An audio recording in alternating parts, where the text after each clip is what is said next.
No Farm No Life menjadi sebuah slogan yang tepat bagi Indonesia sebagai negara agraria. Tentunya ini menjadi sebuah kebanggaan juga bagi Provinsi Lampung karena dengan peningkatan produksi pertanian di kala pandemi, pertumbuhan perekonomian kita tetap terjaga. Banyak hal menjadi stimulus, salah satunya adalah masalah sistem perairan. Dan kali ini kita masih dalam pembahasan tersebut dalam Bedah Tajuk Lampung Pos bersama dengan Bang Ago. Oke Bang, tadi sempat disinggung ada beberapa stimulus yang dilakukan oleh pemerintah Provinsi Lampung. Pertama, Kartu Petani Berjaya. Kemudian ini tentang tentunya sistem irigasi. Bagaimana Bang Ago menanggapinya? Ya, lanjut ya.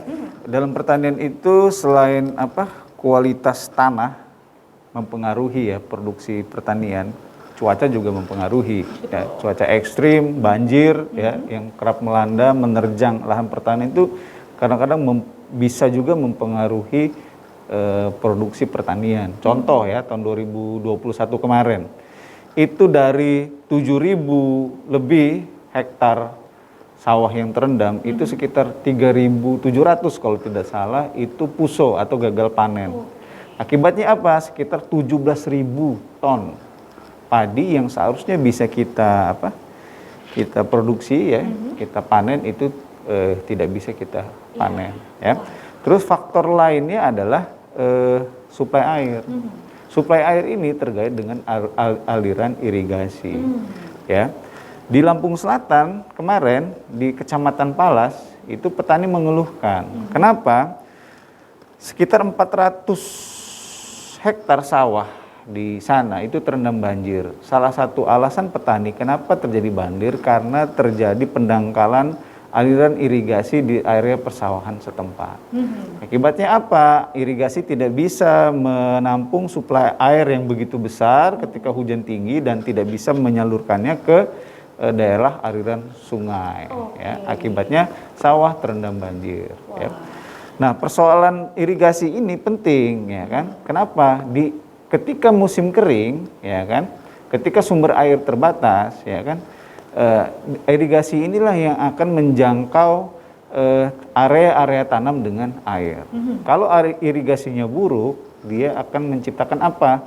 Sawah itu tidak bisa digarap dengan dialiri air dengan baik, ya. Kekeringan ya, Pak. Bisa terjadi kekeringan atau pertumbuhan tanamannya tidak tumbuh secara ideal. Bahkan bisa lebih fatal lagi. Kalau tidak bisa diakses, dialiri air sama sekali, itu bisa kekeringan dan lahan itu benar-benar tidak produktif. Nah, makanya Lampung Pos dengan bedah tajuk kali ini mengingatkan tuh kepada pemerintah daerah, baik pusat, provinsi maupun kabupaten kota, itu untuk memperhatikan keluhan petani, terutama dalam hal pengelolaan irigasi, perawatan irigasi. Petani Palas ini sudah mengeluhkan persoalan irigasi ini. Mereka sudah meminta untuk segera dinormalisasi karena bertahun-tahun lahan persawahan mereka itu selalu terendam banjir. Bahkan setahun itu bisa 3 kali loh mereka itu terendam banjir. Nah, makanya melalui tajuk ini kita mendorong bahwa seluruh pemerintah daerah itu mengecek kembali, melihat kembali kondisi irigasi, jaringan irigasi yang ada di Provinsi Lampung. Kita kalau tidak salah ada 19 daerah irigasi ya, dengan panjang itu sekitar cakupan itu sekitar 21.000 hektar. Dan jaringan irigasi di Provinsi Lampung ini itu bahkan ada yang merupakan warisan dari masa kolonial Belanda yang usianya itu sudah sangat tua sekali. Jadi sangat mungkin itu tidak berfungsi secara maksimal. Kita yakin kalau misalnya irigasi ini bisa dioperasikan secara maksimal, semua yang ada, jalur irigasi yang ada itu bisa berjalan optimal, bisa jadi tingkat produksi pertanian di Provinsi Lampung itu bisa melonjak di atas 2,5 juta ton. Baik, berarti memang PR-nya adalah normalisasi sistem irigasi. Oke, apakah sudah ada langkah untuk menuju ke sana, Bang? Ya, sebenarnya sudah ada langkah menuju ke sana, ya kan, terutama dari pemerintah pusat, ya kan. Itu ada setiap tahun itu ada program rehabilitasi, ya kan. Cuma karena ya di Provinsi Lampung aja jumlahnya demikian besar, secara nasional demikian besar. Ya, ini lagi-lagi sama kayak misalnya memperbaiki sekolah rusak ya. Banyak sekolah yang rusak, banyak irigasi yang rusak sementara anggaran terbatas, ya kan? Makanya ya kalau bisa persoalan irigasi ini walaupun biasanya di bawah pihak balai ya, tapi pemerintah provinsi maupun kabupaten kota juga harus turun tangan gitu loh. Harus ya mengalokasikan anggaran untuk memperbaiki jaringan-jaringan irigasi yang tidak berfungsi secara maksimal di seluruh daerah di Provinsi Lampung. Wow. Jadi jangan hanya mengandalkan pemerintah pusat saja, gitu. Baik. Pemerintah daerah juga harus turun tangan. Baik, jadi memang pemerintah daerah tentunya juga harus peka terhadap permasalahan rakyat, karena rakyat juga sudah sampai meronta-ronta meminta tolong ya Bang ya. Nah, apa yang harus dilakukan? Mungkin ada kerjasama dengan instansi-instansi terkait Bang yang bisa untuk digandeng bersama dengan pemerintah Bang. Iya, ya bisa pertama ya memang harus mengalokasikan anggarannya ya. Harus ada political will atau memang keinginan politik untuk mengatasi persoalan irigasi ini. Ya, pertama dari situ dulu. Terus yang kedua, kalau sudah ada political will, tentu pasti ada programnya. Ketika ada programnya, nanti ada mata anggarannya.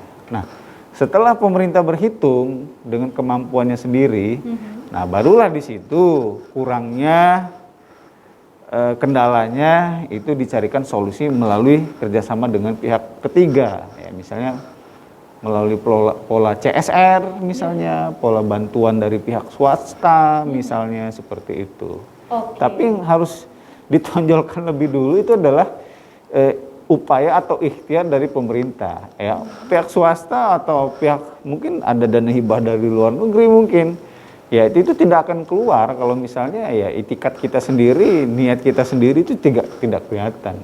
Jadi harus kita tunjukkan dulu keinginan kita, upaya kita, program kita, uang kita untuk memperbaiki irigasi. Dari situ baru kita lihat kiri kanan untuk menambal kekurangan-kekurangannya gitu. Oke, wah ini seperti slogan kita ya, harus gotong royong gitu Bang. Ya, semuanya harus berjibaku karena bagaimanapun kita yang memiliki sistem ini sendiri begitu ya Bang ya. Karena memang pertanian adalah salah satu bentuk warisan juga dari leluhur. Dan kita juga sepertinya tidak akan putus dengan tentunya sistem pertanian itu sendiri. Karena no farm no life Bang. Betul. Ya.